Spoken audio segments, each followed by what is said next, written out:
Hello और एक बार फिर से आप सभी का बहुत बहुत स्वागत है मेरे यूट्यूब चैनल एग्ज़ाम अब आसान है में। तो आज की क्लास में हम लोग जिस चीज़ के बारे में बात करने वाले हैं वो बहुत ही इम्पोर्टेंट टॉपिक है एग्ज़ाम के हिसाब से भी, और आपको इसके बारे में ज़रूर जानना चाहिए कि हमारे देश में जो निर्वाचन की व्यवस्था है वो किस प्रकार से लागू होती है और उसको किस प्रकार से संचालित किया जाता है, और जो एग्ज़ाम कंडक्ट करवाने का जो फैसिलिटीज़ है वो कौन प्रोवाइड करवाता है। तो इसके बारे में आज हम लोग बात करेंगे। लेकिन क्लास शुरू करने से पहले हमेशा की तरह आपसे एक रिक्वेस्ट, अगर आप चैनल पर नए हैं तो चैनल को सब्सक्राइब कीजिएगा। साथ ही अगर आपको हमारी वीडियोस पसंद आती हैं तो आप वीडियो को लाइक भी कीजिएगा। इसके अलावा अगर आपके कोई सवाल हैं या आपका कोई डाउट है या आप किसी प्रकार का सुझाव देना चाहते हैं तो आप कमेंट सेक्शन में बता सकते हैं। और आप लोग कमेंट ज़रूर किया करिए, क्योंकि जो आप कमेंट करेंगे तो मुझे उससे इन्फॉर्मेशन मिलेगी कि जो मैं पढ़ा रहा हूँ वो आपको समझ में आ रहा है या नहीं आ रहा है, या मेरे पढ़ाने का तरीका सही नहीं है। तो आपको जो भी सही लगता है आप उसके बारे में कमेंट जरूर करिए, पॉजिटिव या नेगेटिव फीडबैक जरूर दीजिएगा। ओके, तो चलिए आज की क्लास शुरू करते हैं।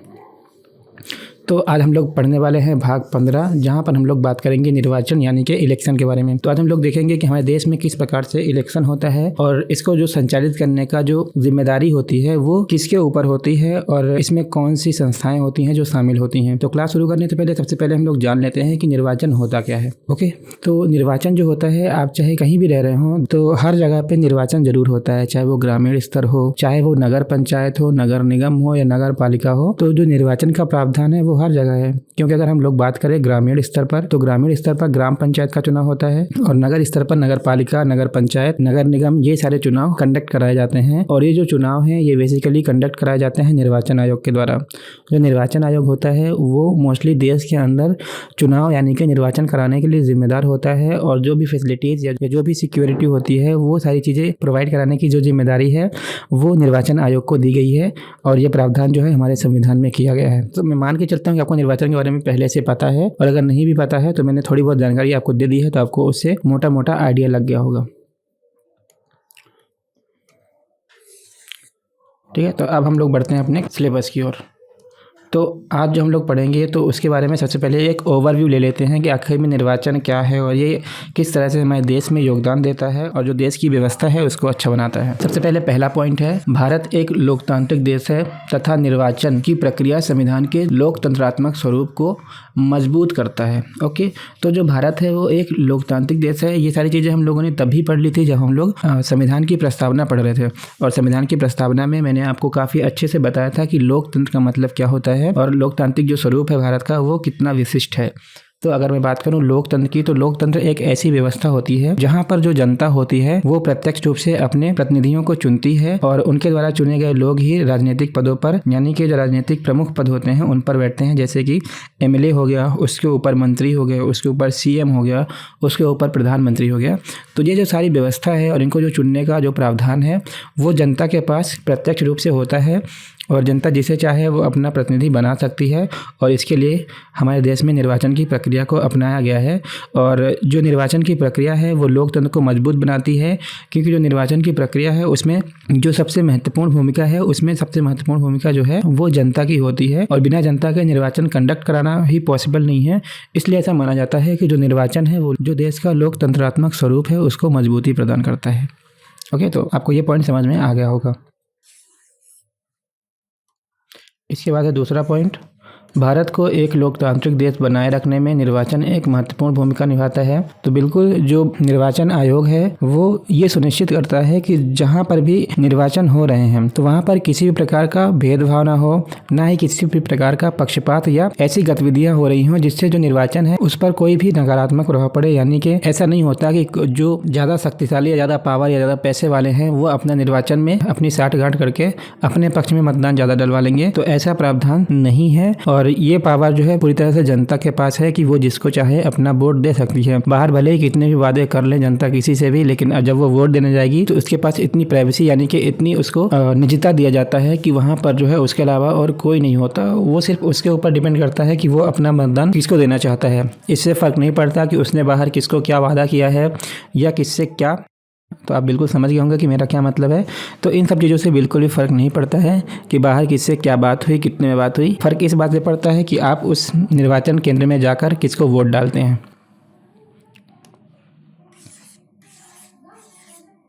इसके बाद है तीसरा पॉइंट, और इसमें बताया गया है देश में निर्वाचन स्वतंत्र और निष्पक्ष तरीके से हो, इसे सुनिश्चित करने के लिए संविधान निर्माताओं ने संविधान के भाग 15 में स्वतंत्र एवं निष्पक्ष निर्वाचन आयोग का प्रावधान किया है। ठीक है, तो जो संविधान निर्माता थे, यानी कि जब देश आज़ाद हुआ और देश आज़ाद होने के बाद हमारे पास एक जो सबसे बड़ी चुनौती थी कि हमारे देश का जो प्रशासन होगा, जो राजनीतिक व्यवस्था होगी, वो किस तरह से संचालित होगी, और ये जो जिम्मेदारी थी ये थी संविधान निर्माताओं के पास। तो जो संविधान बनाने वाले थे उनको ये चीज़ें अच्छे से पता थी कि हो सकता है आने वाले टाइम पे अगर किसी भी राजनीतिक दल के पास इतनी ज़्यादा पावर आ जाएगी तो वो हो सकता है जो निर्वाचन की प्रक्रिया है उसको प्रभावित करे और अपने पक्ष में सारे अधिकार है वो करके निर्वाचन की प्रक्रिया को बाधित कर सकता है। और इससे न केवल हमारे देश का लोकतंत्रात्मक स्वरूप बिगड़ेगा बल्कि एक तरह से ये तानाशाही की स्थिति हो जाएगी, क्योंकि जो तानाशाही व्यवस्था होती है उसमें ऐसा होता है कि जो उस देश का शासक है उसने जो कह दिया वही होगा, उसके ऊपर कानून नहीं होता बल्कि कानून के ऊपर शासक होता है। लेकिन हमारे देश में ऐसा नहीं है। हमारे देश में इसलिए कानून बनाया गया है क्योंकि कानून से ऊपर कोई भी नहीं है, यानी कि संविधान से ऊपर कोई भी नहीं हो, चाहे वो कोई भी पॉलिटिशियन हो, कोई भी मंत्री हो, कोई भी हो, सबके लिए संविधान एक है। और अगर ऐसा कुछ और इन्हीं सब चीज़ों को अच्छा करने के लिए या सुनिश्चित करने के लिए संविधान निर्माताओं ने भारत में निर्वाचन के लिए एक निर्वाचन आयोग बनाया। और ये निर्वाचन आयोग कैसा होगा, ये जो है स्वतंत्र और निष्पक्ष होगा।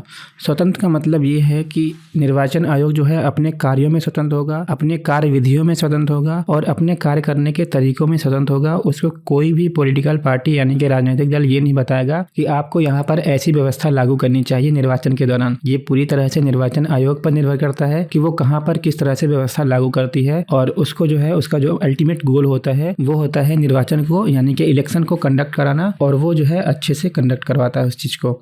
और इसीलिए जो निर्वाचन आयोग है वो देश में निर्वाचन के लिए बहुत ही महत्वपूर्ण संस्था या आयोग माना जाता है। इसके बाद है चौथा, और यहाँ पर बताया गया है कि भारत का निर्वाचन आयोग लोकतंत्र को मजबूती प्रदान करता है। तो जो निर्वाचन आयोग है वो लोकतंत्र को किस प्रकार से मजबूत करता है, इस चीज़ को हम लोगों ने पहले ही देख लिया। इसके बाद है नंबर 5, और 5वें पॉइंट पे है भारत का चुनाव आयोग जो है संविधान में दिए गए आदर्शों जैसे समता, स्वतंत्रता, निष्पक्षता, अखंडता का पालन करता है। तो समता का मतलब यह है कि सभी व्यक्ति को समान रूप से मतदान देने का अधिकार है, और चाहे वो कोई भी व्यक्ति हो सबको सिर्फ और सिर्फ एक वोट डालने का अधिकार होता है। स्वतंत्रता मतलब कि किसी व्यक्ति को अपने पसंद अनुसार प्रतिनिधि को चुनने या उसको मतदान देने का अधिकार होता है। निष्पक्षता मतलब यही होता है कि जो चुनाव आयोग है वो किसी भी पार्टी के प्रति किसी प्रकार का भेदभावपूर्ण व्यवहार नहीं रखेगा, बल्कि वो उसको पक्षतापूर्वक अपना कार्य करेगा।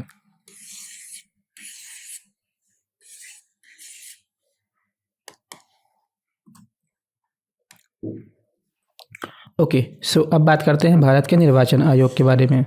तो निर्वाचन आयोग के बारे में बात करें, इससे पहले मैं बता दूं कि जो निर्वाचन आयोग होता है यानी कि जो भारत का निर्वाचन आयोग होता है ये मुख्य रूप से लोकसभा और विधानसभा के चुनाव करवाने के लिए जिम्मेदार होता है, और उनकी जो व्यवस्थाएं होती हैं वो लागू करवाता है।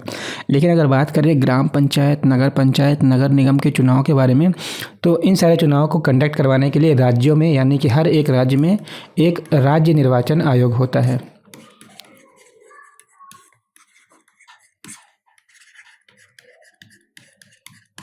तो राज्यों में जो स्थानीय क्षेत्रों पे चुनाव होते हैं, जैसे कि ग्राम पंचायत का चुनाव हो गया, नगर पंचायत, नगर पालिका और नगर निगम के चुनाव हो गए, तो इन सारी चीज़ों को कंडक्ट कराने के लिए प्रत्येक राज्य में एक राज्य निर्वाचन आयोग का प्रावधान किया गया है, जिसके बारे में हम आगे इसी क्लास में पढ़ेंगे।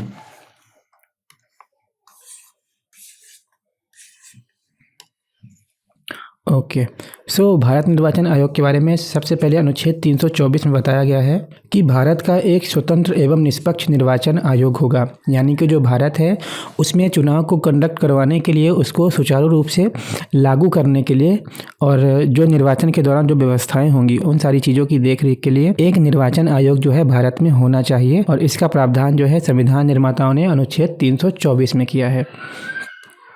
अगर बात करें इसकी स्थापना या गठन कब हुई थी, तो इसका जो गठन है 25 जनवरी 1950 को हुआ था, यानी कि जब हमारे देश का संविधान लागू हुआ उसके जस्ट एक दिन पहले निर्वाचन आयोग का गठन किया गया था। इसके बाद बात करते हैं इसकी संरचना के बारे में। तो यहाँ पर एक मुख्य निर्वाचन आयुक्त होता है और इसके अलावा कुछ अन्य आयुक्त भी होते हैं, ठीक है। तो यहाँ पर जो मुख्य निर्वाचन आयुक्त होता है वो इनके अध्यक्ष के रूप में होता है और जो अन्य होते हैं वो इसके सहायक होते हैं। हालांकि इन दोनों को ही समान शक्तियाँ प्राप्त होती हैं। और अगर बात करें निर्वाचन आयुक्त के बारे में, तो यहाँ पर जो अभी वर्तमान में हमारे पास निर्वाचन आयुक्त हैं वो है राजीव कुमार, और इनका जो क्रम है वो 25वें निर्वाचन आयुक्त बने हैं और इनका जो कार्यकाल है वो 15 मई 2022 से शुरू हुआ है, ठीक है। यानी कि इसी वर्ष ये निर्वाचित हुए हैं इस पद के लिए। अभी दिसंबर का महीना चल रहा है और ये इनकी जो नियुक्ति है वो 15 मई की हुई है, तो लगभग 6 से 7 महीने हो चुके हैं इनको अपने पद पर बैठे हुए। इसके अलावा इनके जो पहले थे वो थे 24वें निर्वाचन आयुक्त और वो थे सुशील चंद्र, जो कि 13 अप्रैल 2013 से 14 मई 2022 तक अपने पद पर रहे हैं। और अगर बात करें कि सबसे पहले निर्वाचन आयुक्त कौन थे, तो वो थे सुकुमार सेन। ओके, तो ये थी संरचना के बारे में बातचीत। तो अगर बात करें कि क्या हमेशा से जो निर्वाचन आयुक्त की या जो निर्वाचन आयोग की संरचना है वो ऐसी ही थी, तो नहीं। इसके पहले जो है, तो इसके पहले 1950 से 1989 तक जो निर्वाचन आयोग था वो एक सदस्यीय संस्था थी, यानी कि यहाँ पर अन्य आयुक्त नहीं पाए जाते थे 1989 तक। इसके बाद 1989 में इसमें परिवर्तन किया गया और इसे जो है 3 सदस्यीय संस्था बना दिया गया, यानी कि एक मुख्य निर्वाचन आयुक्त और 2 अन्य आयुक्त इसमें जोड़ दिए गए। इसके अलावा 1990 में इसमें परिवर्तन किया गया और इसे एक बार फिर से एक सदस्यीय बना दिया गया, यानी कि इसमें जो 2 नए सदस्य जुड़े थे उनको फिर से हटा दिया गया और इसको फिर से एक सदस्यीय निकाय यानी कि आयोग कर दिया गया। इसके बाद 1993 में इसमें फिर से परिवर्तन किया गया और यहाँ पर जो है फिर 3 सदस्यों का एक संरचना जो है इसकी तैयार की गई और तब से लेकर आज तक भारत निर्वाचन आयोग की जो संरचना है उसमें 3 सदस्य पाए जाते हैं, जिनमें से एक मुख्य निर्वाचन आयुक्त होता है और उसके अलावा 2 अन्य आयुक्त होते हैं।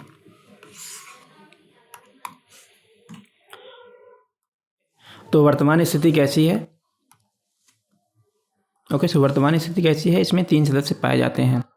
बात करें कार्यकाल के बारे में, तो इनका जो कार्यकाल होता है वो 6 वर्षों का होता है, लेकिन अगर इनकी उम्र 60 वर्ष पूरी हो जाती है तो इनका जो 6 वर्ष का कार्यकाल है वो 6 वर्ष का कार्यकाल पूरा होने से पहले इनको इनके पद से हटा दिया जाता है। फॉर एग्जाम्पल के लिए अगर मैं बात करूं तो मान लीजिए कि कोई व्यक्ति है जिसकी उम्र है 63 ईयर्स, ठीक है, यानी कि कोई व्यक्ति है जिसकी उम्र 63 साल है और वो जो है निर्वाचन आयुक्त के सदस्य के लिए या अध्यक्ष के पद पर चुना जाता है।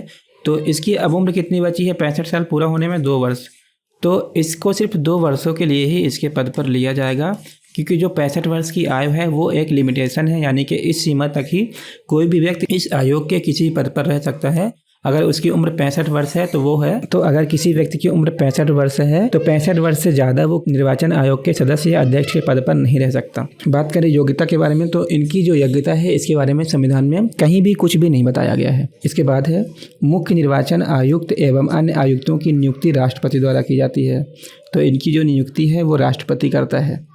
इसके बाद है कार्यकाल की सुरक्षा होती है एवं इन्हें भी संवैधानिक प्रावधानों के आधार पर ही हटाया जा सकता है। जो निर्वाचन आयोग के सदस्य होते हैं उनको कार्यकाल की सुरक्षा प्राप्त होती है। और कार्यकाल की सुरक्षा का मतलब क्या है? इसका मतलब ये है कि इनके कार्यकाल के दौरान इनको इनके पद से नहीं हटाया जा सकता, सिर्फ और सिर्फ संवैधानिक प्रावधानों, यानी कि इन्होंने अगर अपने पद का दुरुपयोग किया है तभी हटाया जा सकता है। अगर इन्होंने ऐसा कुछ नहीं किया है तो इन्हें इनके पद से नहीं हटाया जा सकता।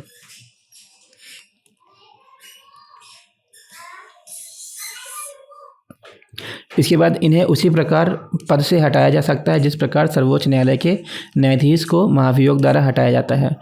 तो जो निर्वाचन आयोग के आयुक्त होते हैं उनको उसी प्रकार से हटाया जाएगा जिस प्रकार से सर्वोच्च न्यायालय के न्यायाधीश को हटाया जाता है ना। तो इन दोनों की जो हटाने की प्रक्रिया है वो समान होगी।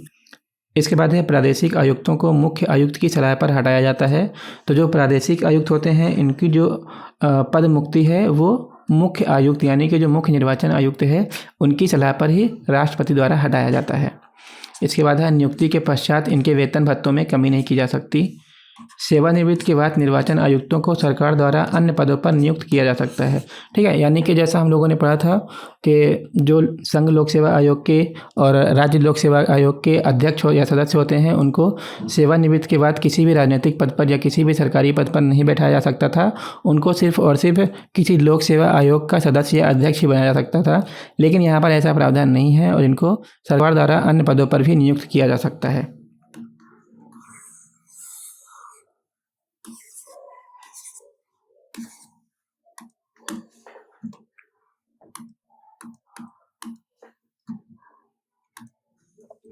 इसके बाद है निर्वाचन आयोग के कार्य। सबसे पहला कार्य है कि संपूर्ण भारत में स्वतंत्र व निष्पक्ष चुनाव कराना।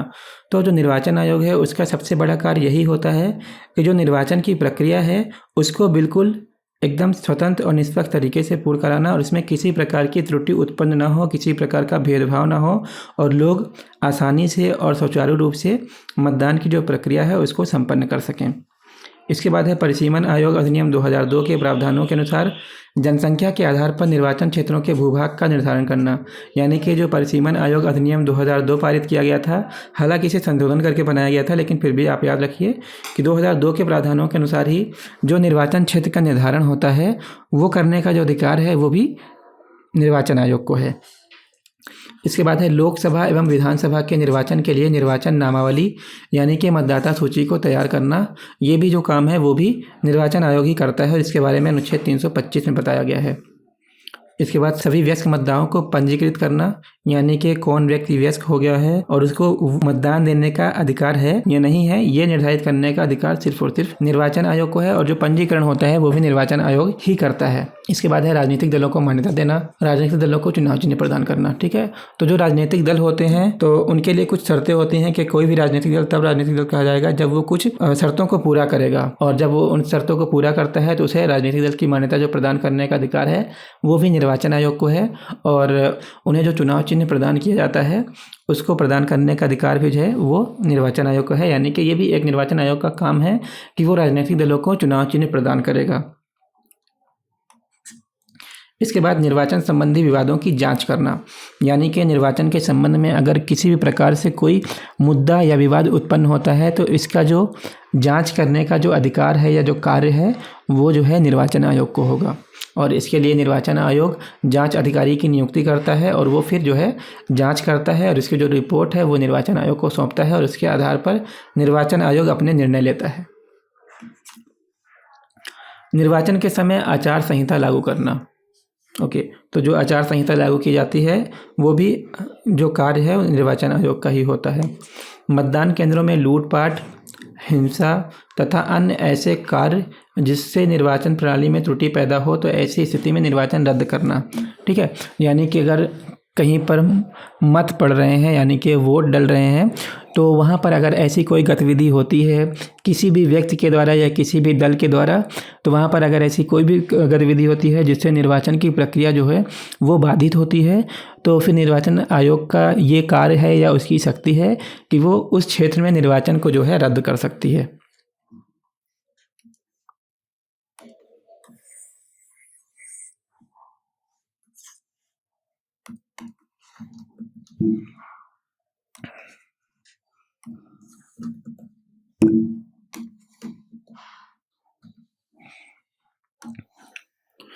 इसके बाद है अनुच्छेद 326 और इसमें बताया गया है वयस्क मताधिकार के बारे में। ठीक है, वयस्क का मतलब क्या होता है कि कोई भी व्यक्ति भारत में अगर उसकी उम्र 18 वर्ष है या 18 वर्ष से ज़्यादा है तो वो वयस्क माना जाएगा और मताधिकार का मतलब ये है कि अगर वो वयस्क है तो वोट डालने यानी कि मत डालने का अधिकार उसका जो है वो संवैधानिक अधिकार हो जाएगा और उसको इस आधार से या उसके इस अधिकार से उसे वंचित नहीं किया जा सकता।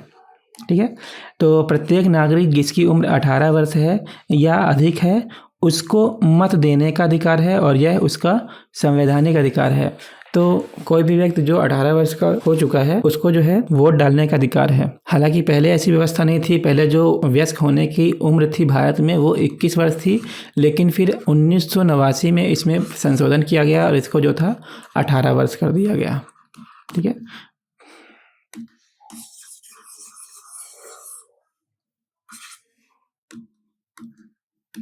इसके आगे दिया गया है 61वें संविधान संशोधन। यानी कि 61वें संविधान संशोधन अधिनियम 1989 के द्वारा मतदान की आयु को 18 वर्ष कर दिया गया, जो पहले 21 वर्ष थी।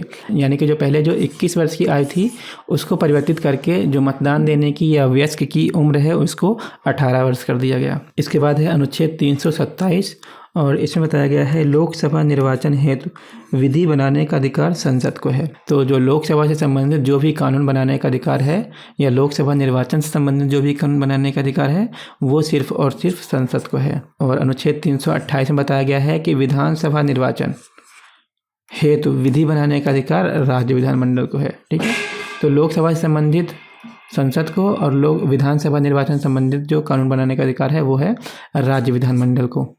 इसके बाद अनुच्छेद 329 और इसमें बताया गया है संसद एवं राज्य विधानमंडल द्वारा निर्वाचन संबंधी बनाए गए विधियों को किसी भी न्यायालय में चुनौती नहीं दे सकती। यानी कि लोकसभा और राज्य विधानसभा जो भी कानून बनाएंगे निर्वाचन के संबंध में उसको न्यायालय में चुनौती नहीं दी जा सकती। राज्य निर्वाचन आयोग, तो राज्य निर्वाचन आयोग ठीक वैसा ही आयोग है जैसा कि भारत में भारत निर्वाचन आयोग होता है, तो वैसे ही हर राज्य के लिए एक राज्य निर्वाचन आयोग का प्रावधान किया गया है। और ये जो है बाद में जब पंचायतों का गठन किया गया था उसमें इसको ऐड किया गया था कि जो राज्यों में पंचायत के चुनाव और निगम से संबंधित जो भी चुनाव होते हैं, नगर पालिकाओं से संबंधित जो भी चुनाव होते हैं, उनको सुचारू रूप से संपादित करने के लिए और इसके लिए जो है राज्य निर्वाचन आयोग के गठन का प्रावधान किया गया था। तो अनुच्छेद 243 के में बताया गया है कि प्रत्येक राज्य में एक राज्य निर्वाचन आयोग होगा, ठीक उसी प्रकार से जिस प्रकार से राष्ट्रीय स्तर पर भारत निर्वाचन आयोग होता है। राज्य निर्वाचन आयोग राज्य में होने वाले पंचायतों एवं निगम चुनावों को स्वतंत्र एवं निष्पक्ष रूप से संपन्न करने हेतु प्रत्येक राज्य में एक राज्य निर्वाचन आयोग का प्रावधान संविधान में किया गया है। ठीक है, तो राज्य निर्वाचन आयोग जो है ठीक वैसे ही कार्य करेगा जिस प्रकार से भारत निर्वाचन आयोग कार्य करता है, यानी कि स्वतंत्र एवं निष्पक्ष। इसमें जो प्रमुख होता है वो निर्वाचन आयुक्त होता है।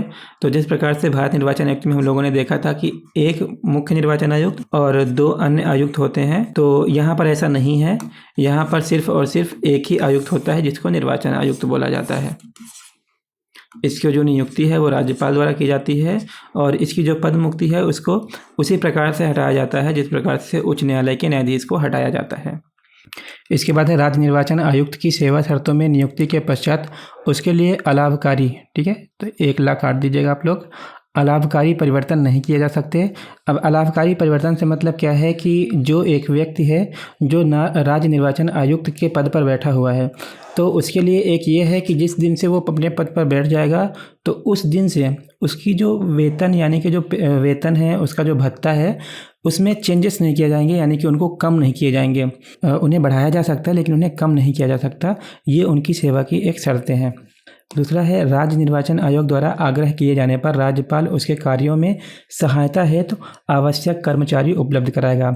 यानी कि अगर राज्य का निर्वाचन आयुक्त जो है वो राज्यपाल से ऐसा बोलता है कि जो मेरे पास जो काम है उसका जो भार है बहुत ज़्यादा है और मुझे उन कार्यों को निपटाने के लिए कुछ कर्मचारियों की आवश्यकता है, तो राज्यपाल का ये कर्तव्य होता है कि वो उस निर्वाचन आयुक्त को उतने कर्मचारी उपलब्ध कराएं जितनी उसकी आवश्यकता है ताकि वो अपने कार्यों को जल्दी से जल्दी समाप्त कर सकें। ओके, तो ये सारे प्रावधान थे निर्वाचन से संबंधित और उम्मीद है कि आपको ये क्लास अच्छी लगी होगी और आपको समझ में आई होंगी चीज़ें। तो अगर आपको वीडियो अच्छी लगी हो तो आप वीडियो को लाइक कर सकते हैं। साथ ही अगर आप चैनल पर नए हैं तो चैनल को सब्सक्राइब कीजिएगा और अगर आपने हमारा टेलीग्राम चैनल ज्वाइन नहीं किया है तो उसे भी ज्वाइन कर लीजिए, क्योंकि वहाँ पर जो है क्लास से संबंधित जो नोट्स हैं यानी कि जो क्लास नोट्स हैं वहाँ पर अपलोड कर दिए जाते हैं, तो आप वहाँ से डाउनलोड कर सकते हैं। ओके, तो मिलते हैं अपनी अगली वीडियो में, तब तक के लिए goodbye and take care.